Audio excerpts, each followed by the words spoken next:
Sa mga nagtatanong, paano nga ba marinig yung tinig ng Panginoon, no? Yung tinig ng Diyos? Well, ito yung simple na ano ko sa inyo, ituturo. Na ito din naman ay natutunan ko sa aking mentor, Senior Prophet TB Joshua. Ito yung kanyang turo. To hear the word of God, you must meditate the word of God. So yung salita ng Diyos na nakasulat dito sa Biblia ay kailangan natin pag-aralan at pagbulay-bulayan. Sa pagbubulay-bulay mo sa salita ng Diyos ay nagiging part siya sa iyo. Pag once na pinagbubulay-bulayan mo siya, nagiging part siya sa iyo. Tapos yung nakasulat dito sa Bible na itong salita ng Diyos ay punong-puno ng Espiritu.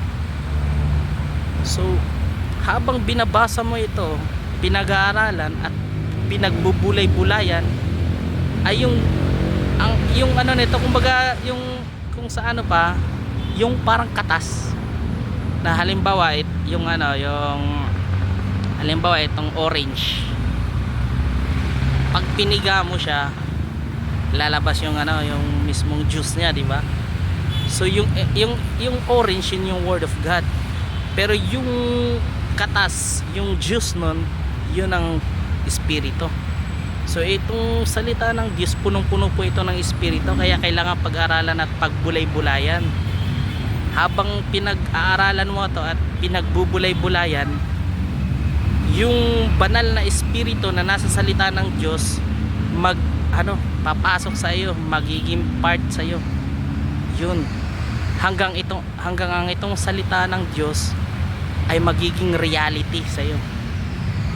Yun. Pag once na pumasok na ito, habang pinagbubulay-bulayan mo ito, papasok ito sa iyong puso. Yung iyong puso, yun yung contact point ng Diyos. Yun yung landing point. Doon siya magsasalita sa iyong puso. Yung puso mo, ang ibig sabihin nun, yun yung espiritu mo. So pag once na pumasok na yung banal na espiritu ng Diyos sa puso mo, sa pamamagitan ng pagbubulay-bulay mo sa salita niya, ayun, maririnig mo siya.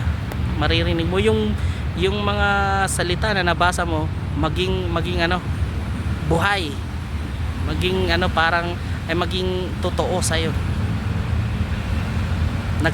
Nagsasalita na siya ng kusa sa iyo, itong word. So yun lang mga kapatid. Yan yung secret para marinig yung tinig ng Diyos. First, study the word. Pangalawa, meditate on the word of God. Yun. Pangatlo, prayer. Siyempre, di naman mawala yan. Dapat Bible reading and prayer, kasama yan. To hear the voice of God. So yun lamang po. God bless everyone. Shalom. Mabuhay kayo mga kapatid. Amen.